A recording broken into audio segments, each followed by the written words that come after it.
Welcome back to the channel. It's Ghost Bunny X, and I'm here to talk about something that I don't think a lot of people in the crossover boxing space are talking about, and that is the Kingpin boxing tournament for the women. Now, the number one thing that's being talked about in Kingpin is the men's boxing tournament because it does feature some pretty high level names. We got the first one announced was Jarvis, next was Tom Zanetti, King Kenny, Wenderson Nunes, and then we also got announced in great fashion that Anisong Gibb will be part of the tournament, and that I think has hyped this tournament up way more than anybody else thought.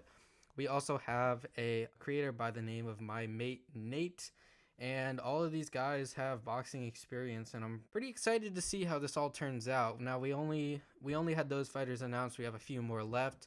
Tomorrow obviously is the drawing to see who fights who. I guess I'll announce the fighters before they start drawing names. But the reason I wanted to talk about this is nobody, and I mean nobody, is talking about the women's tournament, and I think there's one reason because of that, and that is Elle Brook. Now, Elle Brook was the first female to be announced in the women's tournament, and while that does seem like a big sign for Kingpin, this could have backfired on them. Elle Brook is considered one of the, if not the best, female influencer boxer in the scene over Astrid Wet, who is now the champion of Misfits. So I think in a sense it backfired, and in a sense it helped them. Let's go over the other fighters that are going to be on the tournament with Elle, and then we'll get into why I think it kind of backfired. Now, next we had introduced was Whitney Johns. She signed a multi-fight deal with Kingpin, so she will be a part of the tournament, as well as Daniela Hemsley. We have Julie Puka, and we have Amber O'Donnell. But the one person that no one, and I mean no one, is talking about right now is Barbie 36. Now, if you don't remember, Barbie was actually supposed to fight Fangs on the Misfits 03 card, but due to certain legal issues, she was not able to fight, and the fight was called off.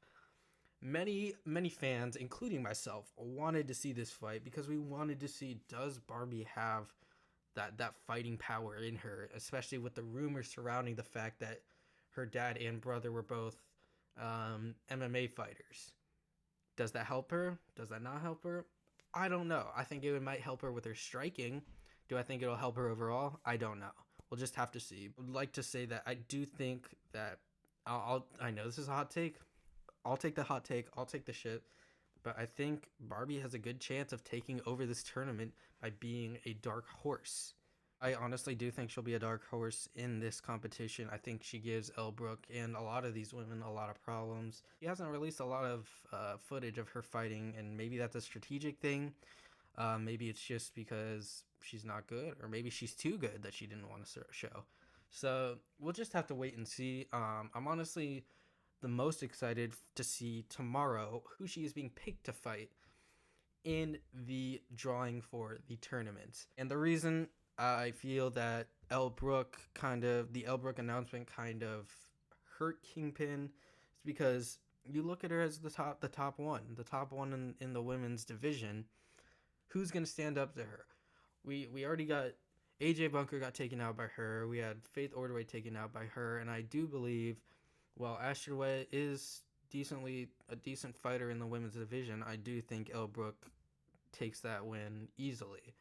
And with that being said, there are not a lot of female influencers in the space that want to do crossover boxing. It's just not something that's been bringing a lot of them into this kind of space, and I think this tournament will help. But announcing Elle Brook as the first one hurts the competition, because most of these people, most of the women that they have signed to this tournament, nobody really has seen fight, including Barbie. And I think that Elle Brook does have the clear advantage here, but at the same time, we'll just have to see, did these women take the training seriously, and will they be able to carry it into the ring? Because we've seen many times before, just like Keely, that a lot of this stuff just goes out the window and they don't know what to do in the scenario. And it's not just women, it's also men. We have Halal Ham throwing out his training for the first couple of fights that he did once he got into the ring. So it all comes down to, if one of these women really wants the title of best pound for pound and which one will actually deliver. Just wanted to make a quick video about this, given that the drawing is tomorrow and we haven't even had all the people announced yet. I do want to say that Jay Swingler, I do believe, was announced for Kingpin, but he dropped out, and it wasn't necessarily confirmed by anyone that he had dropped out. It was only confirmed by a couple of different Instagram accounts, but Kingpin had taken down all the promo for Jay Swingler in the tournament off of their Instagram. So we'll just have to see, did they find a replacement? Was it not supposed to be announced? Is Misfits asking Jay Swingler not to do it so they can set up the Gib rematch? Who knows? He might just even be focusing on the Nick Lamal rematch, but who knows? Who knows? We will, only time will tell. Either way, I'm super excited for both tournaments. I think I am a little more invested in the women's tournament just because I want more women influencers in the space. We need it. I think bringing more eyes to the space in the audience, the female audience, is just the right move to go. And obviously it's kind of been hard, especially for different companies such as Misfits, to kind of bring in more female talent. But hopefully this tournament changes that. Will it change that? We won't know for sure until it happens. But I hope you guys enjoyed the video. I do have a vlog coming out for you guys, so it's not going to always be boxing content. It's going to be a lot of boxing content, but it's not always going to be that. So I got you guys. Thank you again for watching the video. I hope to see you guys soon in the next one. And let me know down below what you guys think. Who do you think is going to win the tournaments? Who do you think has the best advantage? Who do you think has the least advantage? And maybe we can talk about it.